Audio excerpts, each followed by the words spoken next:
Bidou de la semaine prochaine. Ok. Voilà, Oui. voilà. Oh. J'ai mis une photo là.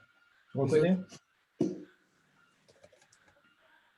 Tov. Alors on reprend Baruch Hashem, notre étude sur l'échelle de Yaakov. La dernière fois, on a montré au bout du compte quelque chose de profondément, j'ai envie de dire, encourageant et positif sur cette échelle de Yaakov et sur ce qu'elle implique, à savoir, effectivement, on parle de la Géoula, on parle de cette évocation de la finalité de l'histoire du Ham Israël.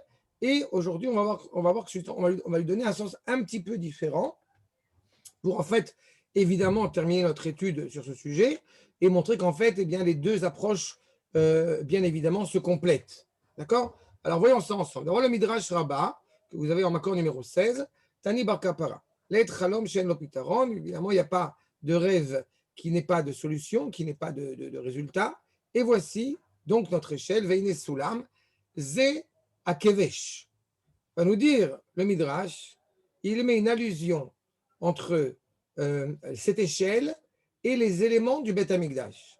Le Kevesh, je vous rappelle, c'est au bout du compte la trempe, comment on dit, le tremplin qui amène au ce qu'on appelle le Misbeach Chitzoni, c'est-à-dire l'autel où on fait les sacrifices animaliers. D'accord? Et il y a Laurent juste qui arrive. Je vais le, voilà. Achab. Shalom Laurent. Bonsoir. Bonsoir. Désolé du retard. Bon, on commence à peine de toute façon.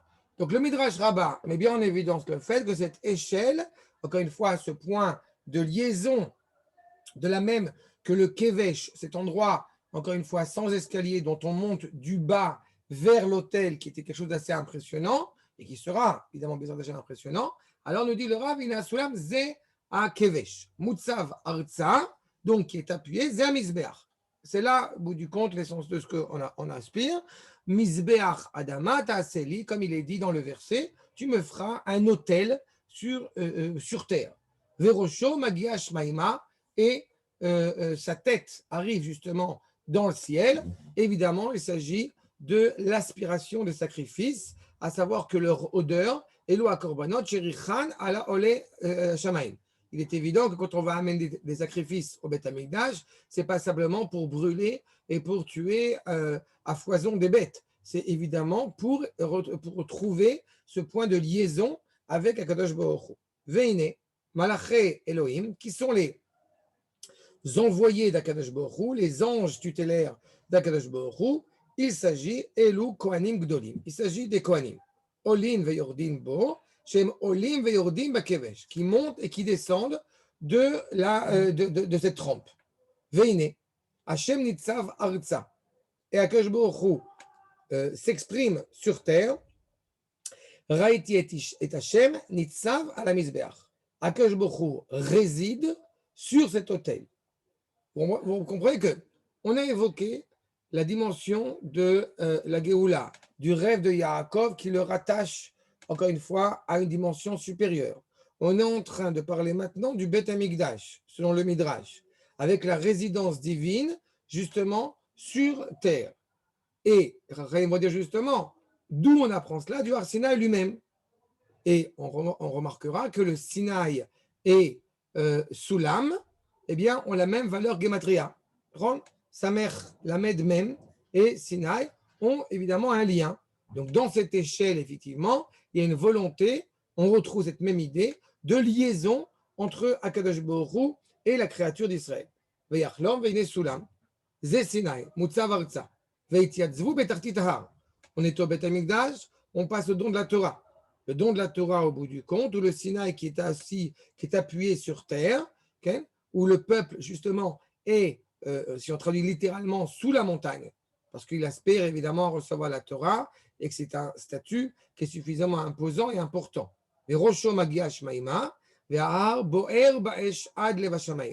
C'est quoi la tête donc de l'échelle?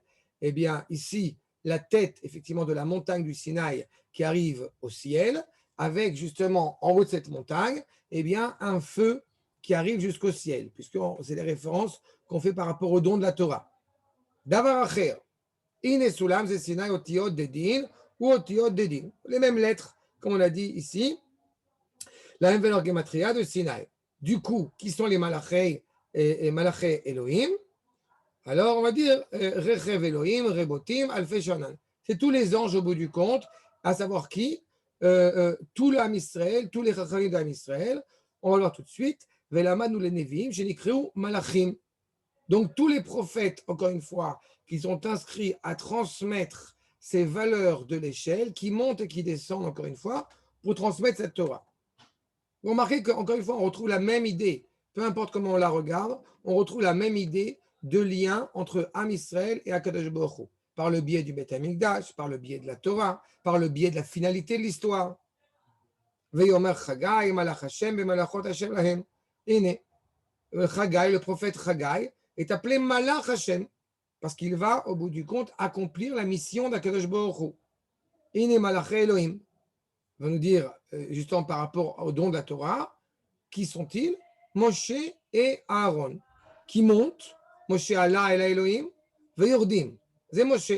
C'est Moshe qui, au bout du compte, descend du Har Sinaï, n'est-ce pas? Il se tient dessus, Akadosh Baruch Hu est à ses côtés. Vayered Hashem al Har Sinaï. Akadosh Baruch Hu descend sur le Har Sinaï, encore une fois, à la tête de cette montagne. Donc, on voit le Beth Amikdash, on voit le Har Sinaï. Un autre élément qui est envisagé sur le Midrash, de quoi s'agit-il? On dit Resh Lakish, des 3 fêtes de pèlerinage. Les malachim qui montent et qui descendent, on va voir tout de suite. Rabbi Yoshua de Sachnim, Beshem Rabbi Levi, Amar et ou Regel Shlishi, ou de Ete vechole. Je passe. Shlosha Regalim à comprendre qu'il y a 3 fêtes. Il y a 3 fêtes de pèlerinage, il y a 3 patriarches. Donc, encore une fois, on retrouve cette cohérence. Les Ma'ala, Kol Mishi Omer, Zechuto, Ole, Chovato, Yored. Plus son mérite, encore une fois, s'élève, plus les déboires qu'on pourrait attendre, eh bien, descendent. Puisqu'encore une fois, tout ce qui est produit par Abraham, Yitzhak et Yaakov est une mise en avant, est une mise en exergue, justement pour accroître le mérite d'Israël. Donc, si au bout du compte, eh bien, il y a une élévation de la part de Yaakov, ça entretient l'alliance que nous avons avec nos pères. Les matan, kol mishu omer, schuto yored, chovato ole. À l'inverse, celui qui mettrait en perdition, qui serait méprisant à l'égard du mérite justement de nos pères, automatiquement, eh bien, ses devoirs augmenteraient. Tu ne te reconnais pas comme étant le fils d'Abraham, Yitzhak et Yaakov, donc par conséquent, eh bien, tu encours de lourdes pertes, de lourdes difficultés.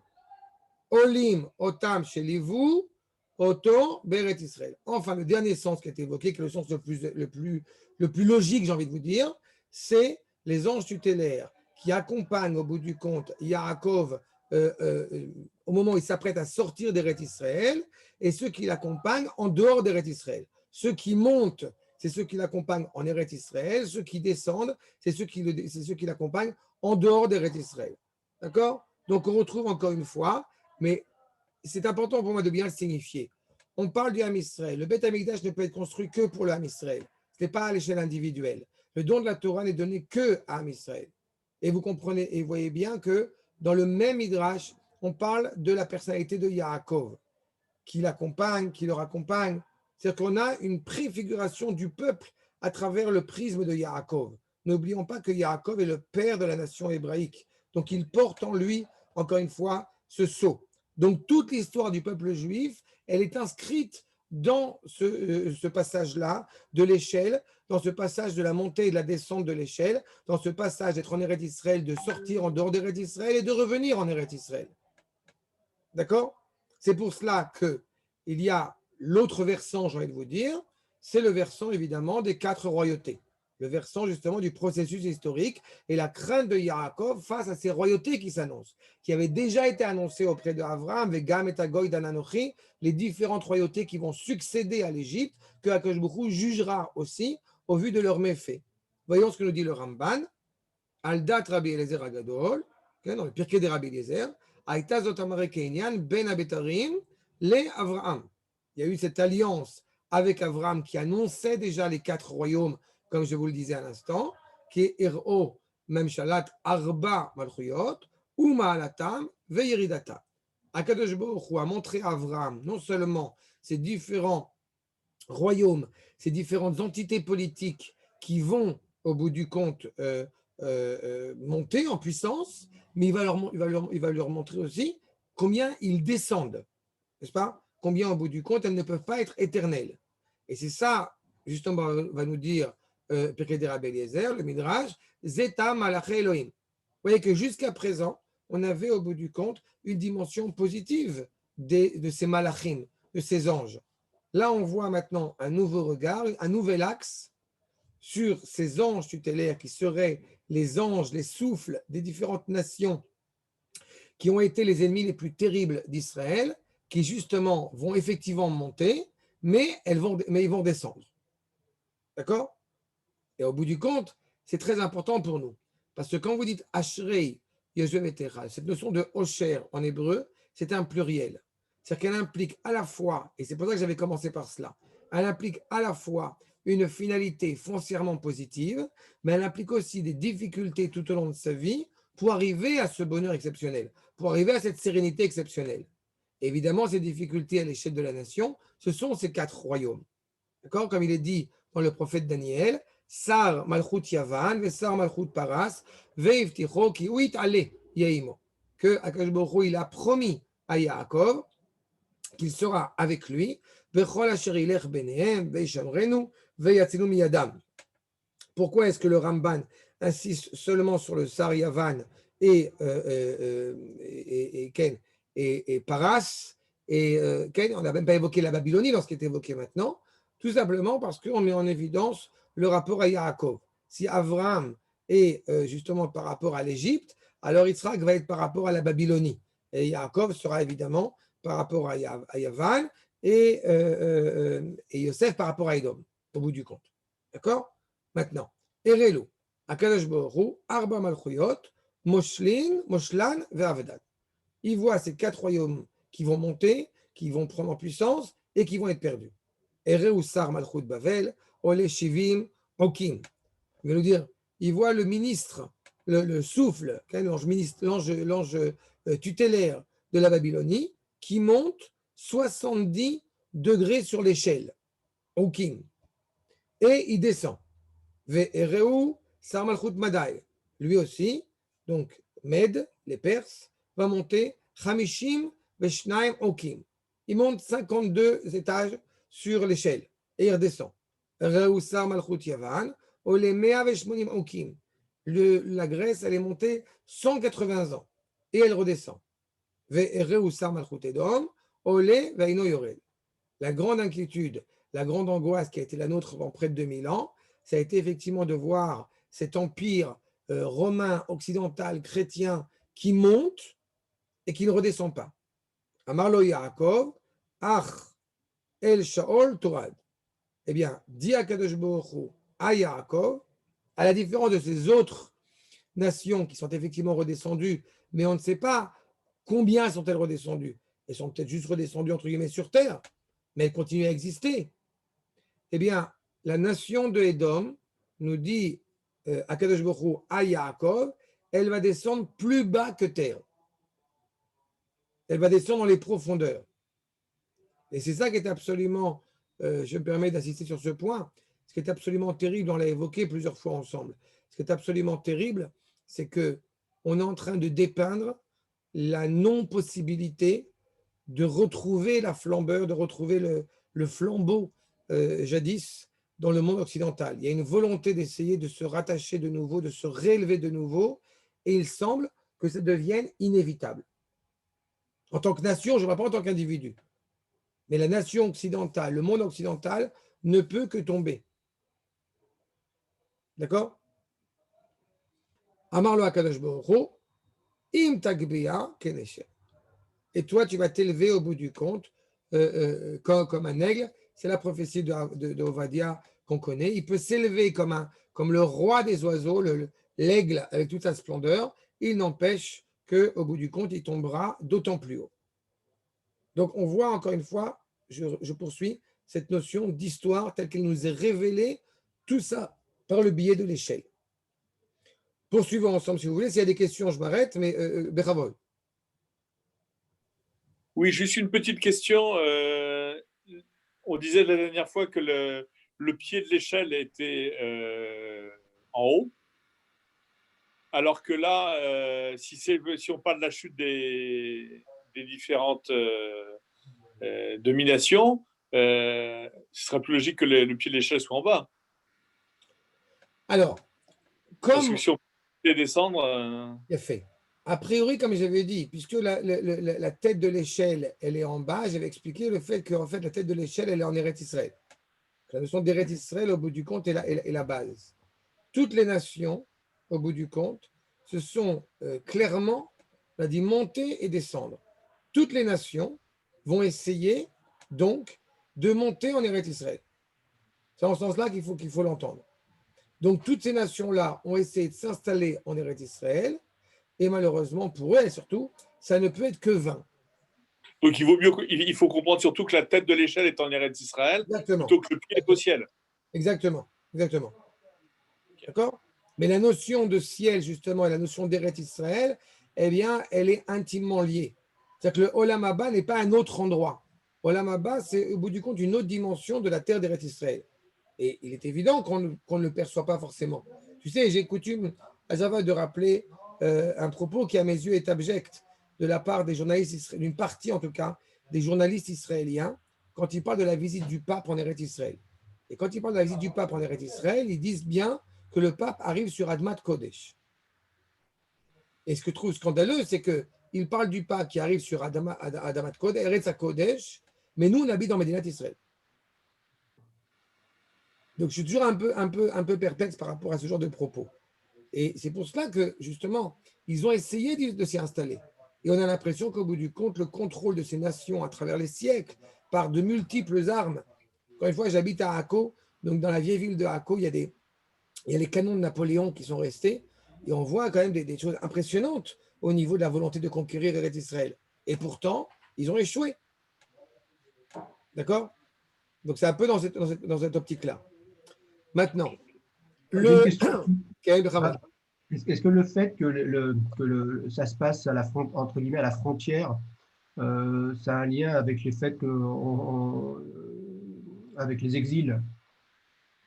Là, j'ai pas compris la frontière, tu veux, entre il a En fait, là, Yerushalayim. quand l'échelle, elle se situe parce qu'il est juste c'était au moment de traverser quoi, c'est le Jourdain qui traverse pour aller. Ah non, Euh, non, mais il a Yerushalayim là. Ah, d'accord, ok, ok. Ah oui, bien sûr, oui, bien sûr. Il est sur le rabbin. Là, Ouais. le Midrash te dit que justement, il y a une fitsat derrière. Ça veut dire Mhm. qu'en 2 secondes, il s'est retrouvé de Jérusalem, de Beersheba, il s'est retrouvé à Jérusalem, Jérusalem s'est retrouvé à Haran. Mais il est à Yerushalayim, c'est Bethel. Ouais, bien sûr. Ouais. D'accord? Ouais. Justement, le cœur doit être informé, doit être évoqué des différentes pérégrinations qu'il va traverser. Maintenant, regardez le Ran. Iné. Ayaz de Amashal, Léodio, tu vois, Laurent, je reprends ce que j'ai dit tout à l'heure. Léodio Mal Teret Israël, Al-Shar Aratzot. Ce qui est en train de dépeindre ici, c'est la valeur d'Eret Israël par rapport aux autres terres. Le Soulam, au bout du compte, comme on a dit, il est vers le haut, tourné vers Eret Israël. Le cœur, là où tout se passe, l'histoire, encore une fois, le projet divin ne peut se passer que en Eret Israël. D'accord? C'est de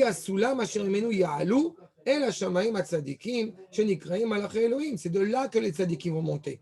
Vous savez pertinemment que quand les gens ont le privilège d'habiter en Eretz Israël, alors, comme on dit, la Neshama, elle monte directement. Et quand on n'a pas eu le Halénou, et surtout aux yeux pour nos pères, pour nos aïeux, eu le privilège d'habiter en Eretz Israël, alors on dit souvent que ceux qui étaient profondément élevés, il y a des tunnels sous terre et qui justement font amener directement ces gens en Eretz Israël. C'est pas par ce biais-là. Donc c'est très important. C'est-à-dire, chez Iloya le Rotlo, chez Koloné Sabaretz, ou Bemsaout Malachim. Tout ce qui est fait, justement, en Eretz Israël, est fait par ses envoyés. Est fait par justement ces gens qui vont faire avancer le projet en Eretz Israël. Vaïa Mashal, chez Amalachim Italchou Baaretz. Les anges vont aller justement sur terre. Vont venir s'y installer. Okay? d'avoir les morts, italachnu baaretz. On marche sur terre. De quelle terre s'agit-il? Eretz Achaim. De quelle terre s'agit-il? D'Eretz Israël. Veine. Ou Keinyan à Satan. Ayalo lomar, malaché Elohim. Yordim, veolimbo. Il aurait été logique dans ce cas-là, si on parle de cela, effectivement, tel que l'ange tutélaire, qui est plutôt l'ange accusateur, si je puis dire, eh bien, Keinyan à Satan, Ayalo lomar, qui aurait dû dire, malaché Elohim, Yordim, veolimbo. Ils descendent sur terre et ils remontent après. Kayerida, Kodemet la Alia. D'abord tu descends, après tu montes. Aval. Puisque si on pensait qu'il s'agissait du ciel, alors Malaché Elohim, Bekan, Remez les tzadikim. Qui sont les anges? Les tzadikim. Tu veux au bout du compte voir la Shekhinah Ba'olam Hazeh, va étudier la Torah en Eretz Israël. En étant en train d'étudier la Torah, entre de la Sok Torah en Eretz Israël, on est en train de goûter au bout du compte, comme la fameuse expression, une étincelle d'éternité. C'est ça. Asher em olim derech bemaalot be'Eretz Israël. Ils montent derrière les valeurs justement d'Eretz Israël.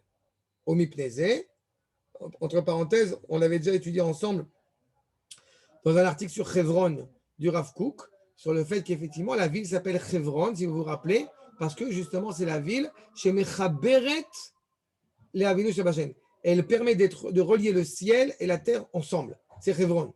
C'est là où sont enterrés les patriarches. C'est là que va commencer son royaume, son investiture, David Amelech.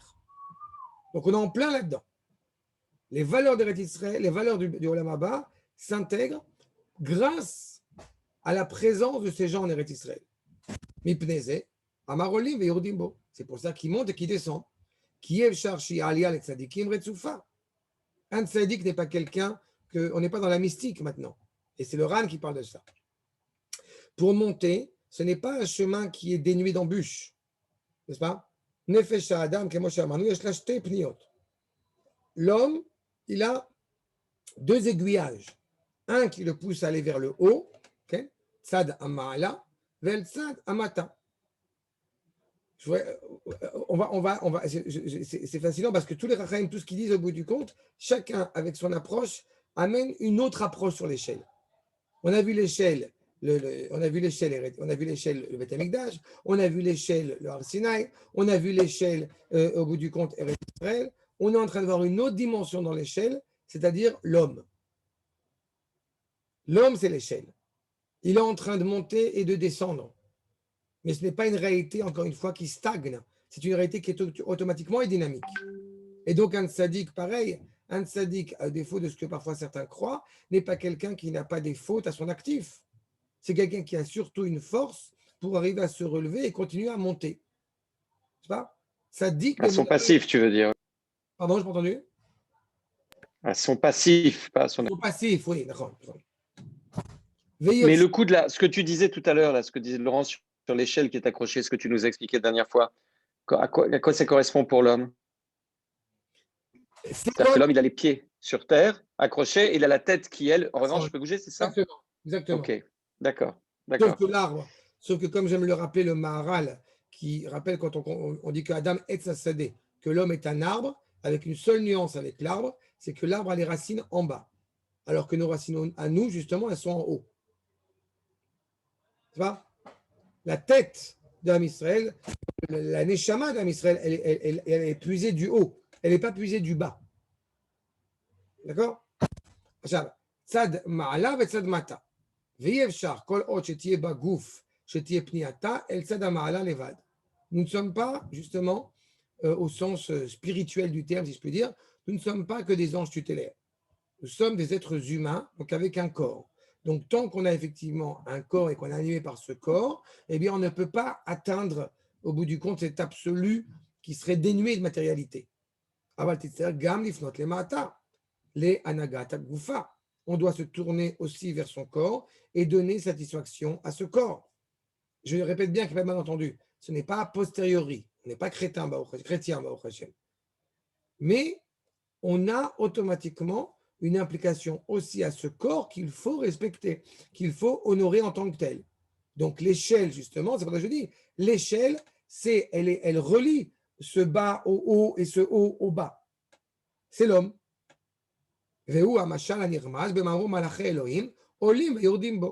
C'est exactement ces anges qui montent et qui descendent. Que lui montre bien cela. Liot Beret Israël, Ikara Benav.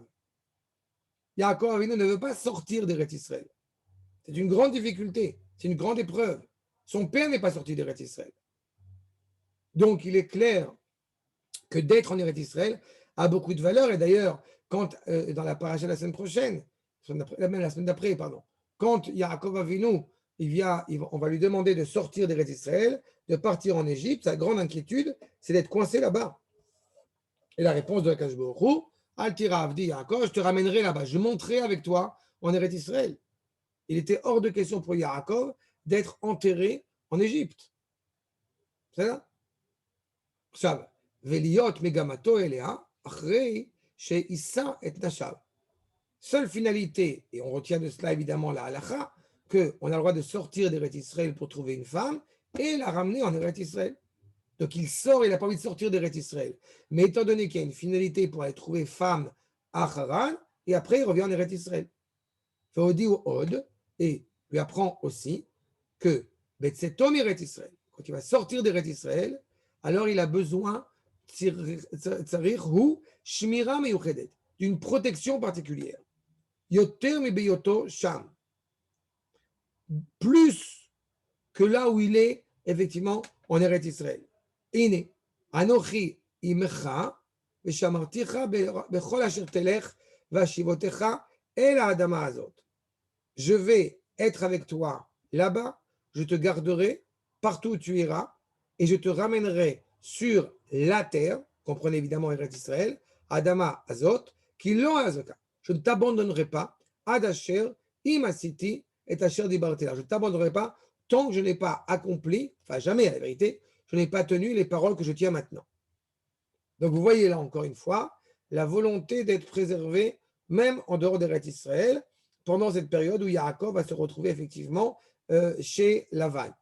Vous pourriez m'objecter en me disant, mais enfin disons quand même que si le parallèle ici entre Yaakov et le peuple juif à travers son exil a été protégé, qu'est-ce que ça aurait été s'il n'avait pas été protégé pendant 2000 ans en exil?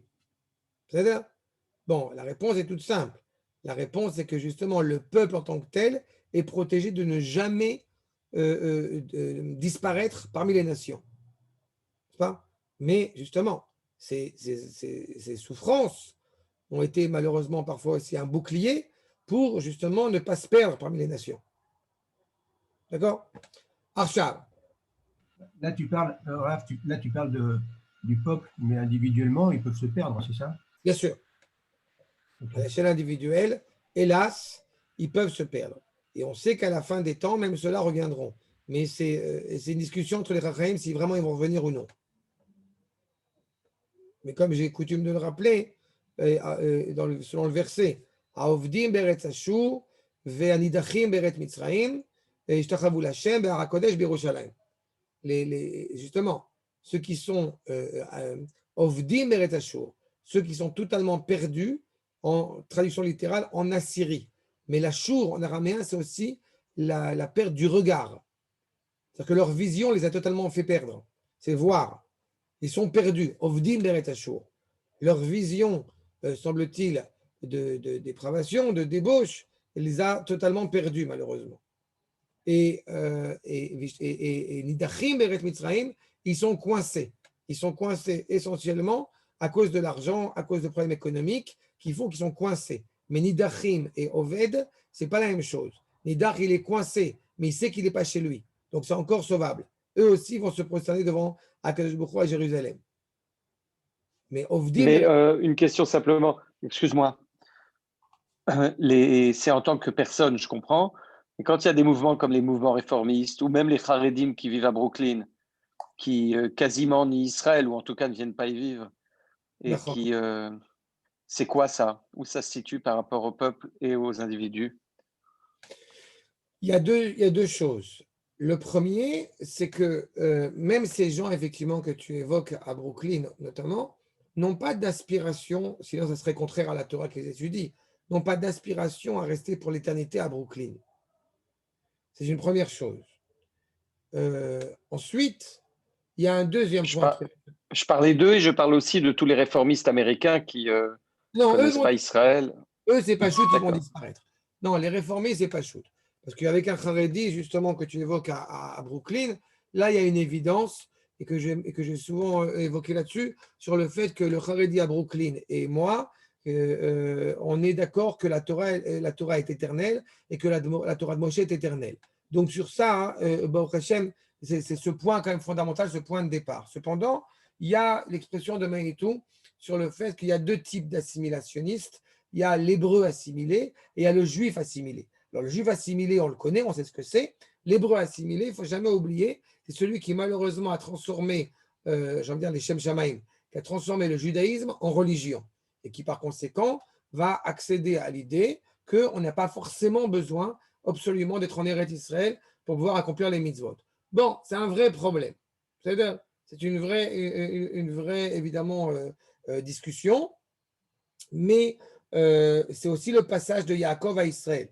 Nous sommes des Bnei Israël, nous sommes Beit Israël. Yaakov, c'est l'homme de la yeshiva. C'est très sympathique, mais il ne perd pas cette valeur, mais il doit se reconnaître comme étant Israël, c'est-à-dire en tant que nation, ce qui était déjà annoncé à Avraham Avinu, à Esra Goy Gadol. Donc certains, malheureusement, peut-être par la difficulté, ou peut-être parce qu'ils ont des aspirations sublimées, qui ne pensent pas une seule seconde que l'État d'Israël qui est en train de se construire est au bout du compte l'avènement de la finalité des temps. C'est-à-dire, on a un problème. Mais c'est pour ça qu'on continue à tenir les discours qu'on tient. Mais le discours qui est le plus, je l'ai déjà dit souvent, le discours qui est le plus alléchant, qui est le plus aguicheur, c'est un discours qui va parler à la personne individuellement. Je ne veux pas citer de nom, mais on sait très bien que les mouvements en France de judaïsme qui ont plus de poids sont des mouvements qui, malheureusement, il y a des choses positives aussi, évidemment, mais qui vont s'adresser à l'individu. Les discours que je tiens ici, le peuple, le retour à la terre, la Géoula, la dimension, encore une fois, étatique et politique, ce ne sont pas forcément des discours qui sont faciles à entendre pour certains. Sauf que, encore une fois, les références que je vous ramène sont des références qui sont suffisamment anciennes pour être cohérentes et pour être reconnues. C'est vrai. Donc, le monde de Brooklyn, tu sais, c'est juste une toute petite parenthèse, mais j'avais étudié il y a des années de cela une Haggadah de Pessah, commentée par un Talmid Chacham, mais qui n'est pas forcément avec ces idées subversives que j'ai reçues de mes maîtres. Mais le fait est, c'est que je voulais comprendre comment est-ce qu'on pouvait comprendre la Haggadah différemment de ce que nous dit le texte lui-même. Eh bien, j'ai compris, c'est à savoir que la plupart des commentateurs, la plupart des commentaires chez ce Rav qui vont être publiés sur la Haggadah de Pessah prennent tout au niveau de la dimension allégorique, imagée, métaphorique, etc., etc. Vous vous rappelez qu'à chaque fois qu'on parle de Pessah ensemble, et que je dis il y a aussi une dimension intérieure de l'Égypte spirituelle de sortir, mais d'abord et avant tout, il faut sortir de l'Égypte physiquement. Et c'est fondamental. Parce que quand on commence justement à gommer cette dimension-là et mettre l'accent uniquement sur une dimension, dans le domaine psychologique, j'ai envie de vous dire, bah, hélas, je suis un peu grossière, les premiers qui ont transformé la halakha en allégorie, bah, ils s'appellent Jésus. Et ce n'est pas nous. C'est-à-dire, donc il y a clairement une inspiration. Shana Bab Yerushalayim, ce n'est pas une image, c'est concret. N'est-ce pas? Et donc, évidemment, à Brooklyn, ils continuent à le dire, alors que, Baruch Hashem, on a Yerushalayim aujourd'hui. Donc, bref, donc le fait... Oui, c'est concret, mais c'est Shana Abba. Ça devrait être Shana Azot. Ça devrait être Arshav. J'ai expliqué qu'il y a une différence quand on dit les Shana Abba et quand on dit Be Shana Abba. Quand tu dis les Shana Abba, c'est que tu as déjà préparé ta valise pour être à Jérusalem l'année prochaine. Quand tu dis Be Shana Abba, c'est on y pense, on va y penser. C'est là. Donc il y a une nuance fondamentale. Donc les Shana Abba, c'est clair. A priori, il y a une histoire qui raconte que le Chafetz Chaim, tous les ans, la nuit du Seder, il avait ses valises qui étaient prêtes. C'est ça. Bezrat Hashem. En attendant. Non, mais c'est pas du tout une critique. Je sais qu'il y a Laurent qui est là. C'est pas une critique. Je sais que les réalités sont compliquées. Mais tu sais très bien, je ne vais pas me te convaincre de toute façon. C'est pas. C'est là. Archab. Rachi. Il ne faut jamais oublier, hein, Bémet, je ne veux pas qu'il n'y ait pas de malentendu là-dessus. Il ne faut jamais oublier que dans le traité de Ktubot, on dit que Kol Miché, Kol Agar, Bechutz Laaretz, Kilo En Lo Eloa. Tout celui qui réside en Chutz Laaretz, eh bien, est comparé à quelqu'un qui n'a pas de Dieu. Mais la nuance, encore une fois, dans la sémantique, elle est très importante. Il y a Dar et il y a Gar. Tout celui qui se considère comme étant un Français républicain, démocrate de confession israélite, c'est très problématique. Celui qui c'est ça la dour. Je suis français, fier d'être français et foutez-moi la paix. Alors que Gar, c'est une situation qui n'a rien à voir avec ça. C'est une situation qui fait que techniquement, eh bien, je ne peux pas monter en Eretz Israël parce que c'est une réalité, c'est compliqué. Alors je m'organise, j'envoie mes enfants, peu importe, quelle que soit la technique, mais en tous les cas, l'objectif est clair. Et moi, je sais que mes parents, avant de monter en Israël, il y a déjà quelques années maintenant, je sais qu'ils ont, en première chose, vendu leur maison en France et ils ont acheté en Israël et ils louaient un appartement à Paris. Chacun sa méthode, chacun sa manière. Mais c'est clair que progressivement, on doit essayer évidemment de pouvoir s'organiser pour revenir à la maison. Je ferme la parenthèse. Achab. Olim et Yordim. Accord numéro 19, je reprends avec Rashi. Donc, effectivement, ce qu'on a déjà évoqué ensemble, Olim et Yordim, Olim Trila, vers Hakar Yordim. Prenez bien clair. On monte et après on descend. Malachim shelivhu be'aretz en yotzim. Regardez ce qui se passe. Les anges qui ont accompagné Yaakov, ils l'ont accompagné à la frontière d'Eretz Israël. N'est-ce pas? La frontière d'Eretz Israël, c'est-à-dire jusqu'à la Jordanie. C'est-à-dire la Jordanie comprise, évidemment. Aval, mais pas en dehors d'Eretz Israël. D'accord? Amalachim shelivu ba'aretz en yotzim chutz ha'aretz. Ve'alu larakia. Il est accompagné jusqu'à l'entrée et ils sont montés au ciel. Ve Yardou, et donc d'autres anges sont arrivés, sont venus, et au bout du compte, sont venus accueillir justement en Chutz Laaretz pour l'accompagner Yaakov Avinu. D'accord? Maintenant, quand effectivement ces anges d'Eretz Israël qui vont venir encore une fois vers lui, pareil, de la même manière à l'inverse. Quand Yaakov Avinu revient en Eretz Israël, alors les anges d'Eretz Israël viennent l'accueillir et encore une fois, et l'accompagner en Eretz Israël. D'accord? Donc quand on vient en Eretz Israël, il y a aussi cette dimension, encore une fois, de s'insérer au niveau du peuple. Et pourquoi justement on utilise à la fin de la paracha de Vaïshlach, à la fin de la paracha de Vaïshlach, quand on utilise justement ce terme de Machanaïm, dans Machanaïm, vous entendez évidemment deux camps, okay? L'accord numéro 21, Shtei Machanot, Shel Chutz Haaretz, Shebaou Imo Ad Kan, et Shel Eretz Israël, Shebaou Likrato. Vous avez deux dimensions, une qui provient de Chutz Haaretz, une qui provient d'Avka d'Eretz Israël. D'accord? Et c'est très important parce que justement, quand un juif, et ça aussi, c'est pour ça que parfois je dis qu'il faut faire faire preuve d'indulgence, parce que on le sent bien, la Torah d'Eretz Israël et la Torah de Chutz Laaretz, eh bien, ce n'est pas la même. On a beau mettre les tefilines, on a beau manger kasher, on a beau faire Shabbat, on a beau avoir toutes les mêmes choses, au bout du compte, eh bien, il y a des nuances c'est pas la faute de personne, c'est une réalité. En Chutz Laaretz, c'est des choses qu'on n'entend pas, qu'on ne comprend pas, qu'on ne cerne pas. Haim Tovim Varukim, Taim Gesund, Taïch. Et il y a des choses qu'on comprend en Chutz Laaretz, et des choses qu'on comprend en Eretz Israël, qu'on ne peut pas comprendre en Chutz Laaretz. Et donc, il y a ici un énoncé qui est très important. Tu vas partir en Chutz Laaretz, mais la particularité de Yaakov, comme je l'avais dit au tout début de notre cours la semaine dernière, c'est le fait que même quand il part en Chutz Laaretz, il n'est pas là, il est en Eretz Israël. Il ne bouge pas d'Eretz Israël dans sa tête. Et c'est pour ça qu'il est aussi insistant là-dessus. Et c'est une valeur, évidemment, qui nous transmet à travers les âges, à travers les générations. Arshab. Regardez, justement, dans la Beracha de Rabbeinu Bachye, quand on dit Ke'afar haaretz, que le peuple, justement, il va avoir cette abondance en exil. Sheyezaro bagalut, ben haumot, shfelim Ke'afar. Elle est où la bracha? On dit Ke'afar haaretz, la poussière de la terre. Alors on pourrait se dire, on va être nombreux.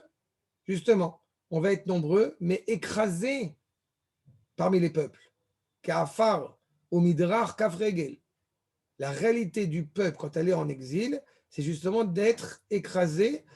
Pourquoi écrasé? Pas forcément avec violence, mais de ne pas avoir justement son indépendance, son authenticité. Ka'afarazé, shumadrech lakol, v'chen omer hanavi b'shiflutecha shel Israël, yagenu adafa. On va tomber, on va trébucher jusqu'au bout. Donc, à l'inverse, puisqu'on parle, encore une fois, on veut comprendre le sens de l'histoire à travers cette échelle. Ça veut dire que 2000 ans après, quand le peuple juif revient en Eretz Israël, il revient avec ces 2000 ans d'écrasement, ces 2000 ans, encore une fois, comparé à la poussière. Donc, dans tout le travail qu'on a à faire, eh bien, c'est bien aussi de se renforcer là-dessus. Il faut beaucoup de patience. Il faut beaucoup de patience. Il faut comprendre. Il y a des hauts, il y a des bas. On monte sur l'échelle, on descend de l'échelle. La nation monte, la nation redescend. Mais on est toujours sur l'échelle. Parce que l'échelle, on avait dit, c'est le Sinaï, c'est la Torah, c'est le sens de l'histoire. S'il n'y a pas de Sinaï, Akadosh Baruch Hu ramène le monde à une situation de questionnement perpétuel. Est-ce qu'à ce moment-là, est-ce qu'on ne pourrait pas dire que l'échelle, c'est comme la colonne vertébrale? D'une certaine manière, oui, d'accord. En fin de compte, la Torah, c'est la colonne vertébrale L'épine dorsale, tout à fait, l'épine dorsale. Ouais. Exactement ça. Et sans cette épine dorsale-là, au bout du compte, on est perdu. Ou plutôt, je vais le dire dans l'autre sens, la Torah, c'est la charte nationale de l'entité hébraïque. Donc, sans cette charte nationale, eh bien, malheureusement, on est perdu. Et cette charte nationale, justement, elle est l'expression de ce lien entre le haut et le bas. Puisque la charte nationale, c'est la parole d'Akadosh Baruch Hu qui se révèle dans l'histoire. D'accord? Donc, à travers tous ces périples-là, encore une fois, qui montent et qui descendent, on sait où on avance. Et le peuple juif, malgré tous ces déboires, continue à avancer. D'accord? C'est pour ça que c'est vital. Et c'est pour ça qu'il était fondamental que Yaakov reçoive ses enseignements avant de sortir en Chutz La'aretz. Regardez, s'il vous plaît, dans le Nefesh HaChaim. Ine, Malaché Elohim, Olim ve'yordim bo, kemashal be'orer sheya nefesh chaya, shel haolamot, ve'akochot, ve'malaché Elyon. Toute l'histoire passe par ça. On a parlé de 4 royautés, il y a aussi 4 mondes. 4 mondes qui, au bout du compte, viennent réaliser le projet divin. Le monde de l'émanation, le monde de la transcendance, etc. etc. Chez Kol Aliyatam, toute élévation et toute leur descente, les Yeridatam, les Kol Sidrei, Anagatam, Kol Rega. Tout cela, encore une fois, est géré par un créateur. Taloui Ra Kefinetiat Maasea Vediborea ou Marshavta. Bagouf Adam Kol Rega.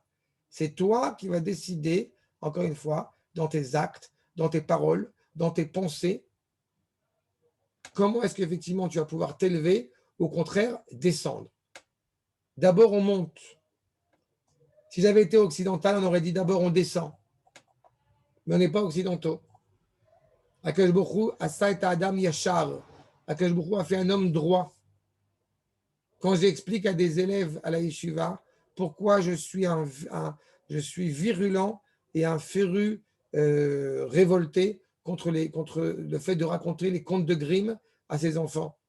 Que Baruch Hashem, mes enfants n'ont pas reçu ces contes de Grimm.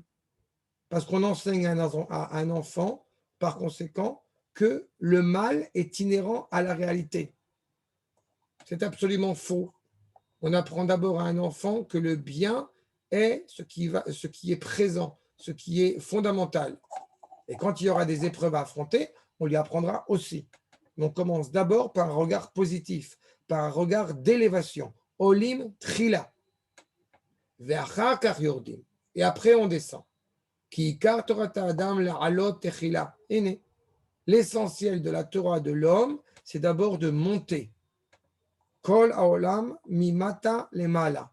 On est en bas, on s'élève vers le haut. On regarde vers le haut.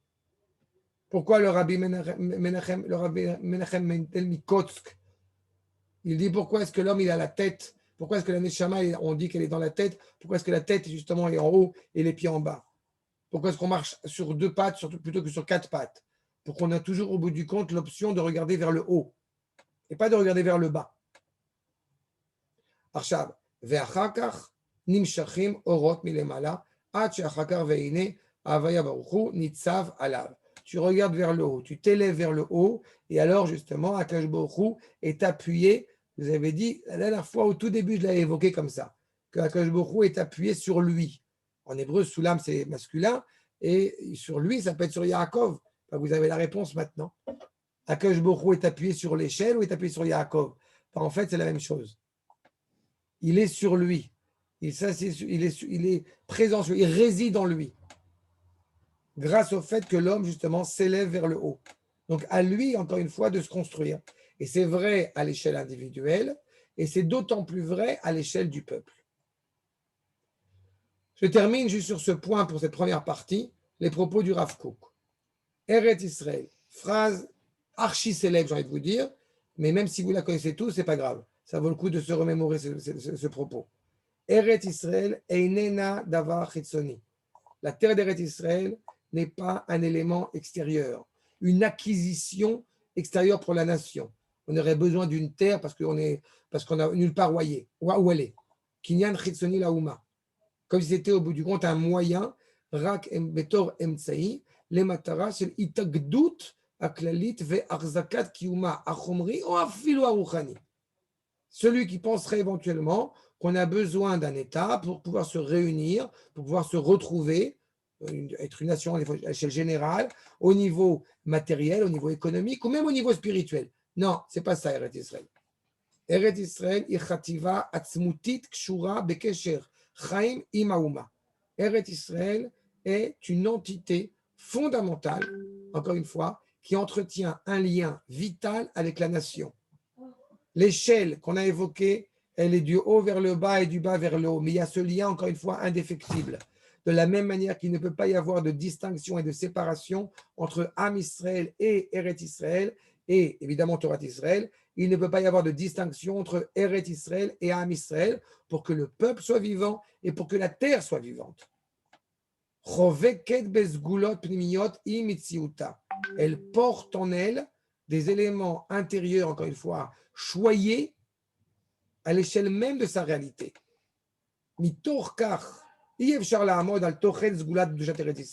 C'est pour ça qu'on ne peut pas se tenir devant la sainteté d'Eret Israël. Vous savez que quand on fait les Shia Brachot, j'étais à un mariage encore cette semaine, au Hashem, vous savez quand on fait les Shia Brachot et qu'on parle justement de Sostasis à Akara, réjouis-toi, femme stérile, à quel moment? Bekibutz Banea. On parle de Yerushalayim, au moment où ses enfants se retrouvent, en fait, reviennent vers elle. Donc, si elle a des enfants, elle n'est pas stérile. Oui, mais elle est comme stérile. Elle est comme stérile s'il n'y a pas ses enfants sur elle. Donc, l'échelle qui est dépeinte ici, c'est d'annoncer clairement à Yaakov qu'effectivement, tu vas sortir, mais ne t'inquiète pas, tu vas revenir. En aucune manière, il peut y avoir un abandon, une seule seconde, dans la pensée en tout cas, sur ce lien qui nous relie à notre identité. Et donc, l'Eret Israël permet de sortir, de réaliser en acte ce qu'elle porte en elle, grâce à Am Israël, et Am Israël peut se révéler pleinement en étant l'Eret Israël. Leotzi lefoal et omek ribata. Beshum askala rationalité noshit. Personne ne peut comprendre ça intellectuellement parlant, si ce n'est kiim beruach Hashem asher alauma bichlala. Si ce n'est, encore une fois, que la nation elle-même, comment est-ce qu'elle le vit. Be'adba'a ativit, dans son sceau naturel spirituel, asher benishmat Israël. Cette neshama qui nous anime, encore une fois, à l'échelle individuelle, par notre lien au collectif, et évidemment qui redonne ce souffle à Eret Israël. Elle retrouve ses couleurs naturelles. Un sentiment sain, en bonne santé. Qui c'est qui a dit tout à l'heure que l'hyène rigolait et semblait très heureux d'être venu alors qu'il est en bidoud? Mais c'est pas shoot. Il est en Eret Israël, donc il est Baruch Hashem, il est heureux. N'est-ce pas? C'est la cohérence la plus logique. Donc c'est ça. Cette échelle, on peut monter, on peut descendre, mais le grand risque que Dieu nous en préserve qu'il peut avoir, c'est qu'on quitte l'échelle, qu'on soit en dehors de l'échelle. Mais tant qu'au bout du compte, on est sur l'échelle, on monte, on descend, c'est pas grave. On va travailler pour évidemment continuer à s'élever, à la fois au niveau de l'individu par rapport à nos valeurs, à la fois par rapport à la sainteté du peuple juif, par le biais de Yerushalayim, par le biais du Beth Amikdash, et par le biais évidemment d'Eret Israël et de la Torah. C'est exactement cette dimension de l'échelle. D'accord? Rabota, est-ce que c'est clair pour ce premier point?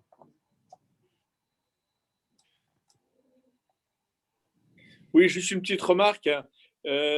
Malgré tout, le début du peuple d'Israël se fait en dehors de la terre d'Israël. C'est une très bonne remarque.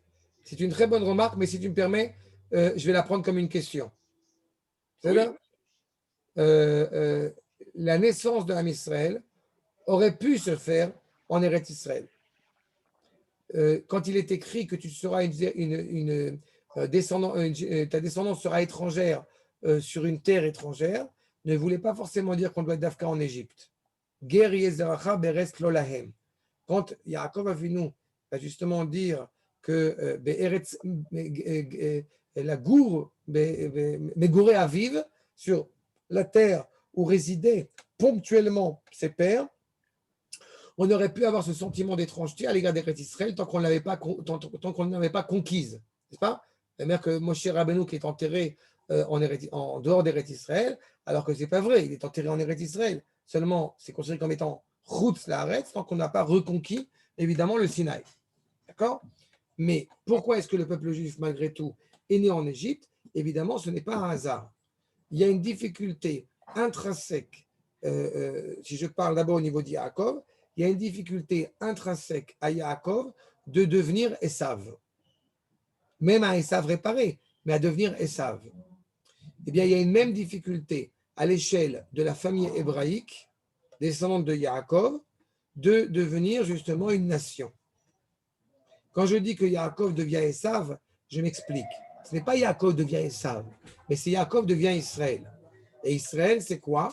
C'est Yaakov plus les vertus de Esav réparées qu'il porte en lui.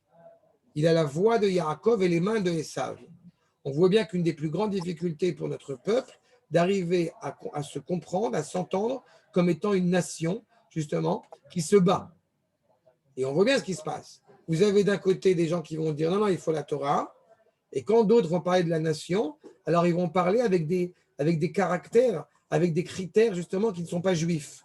On veut être une nation comme les autres. Alors qu'on ne le sera jamais, évidemment. La nation d'Israël a cette particularité d'être totalement Israël et pas autre chose.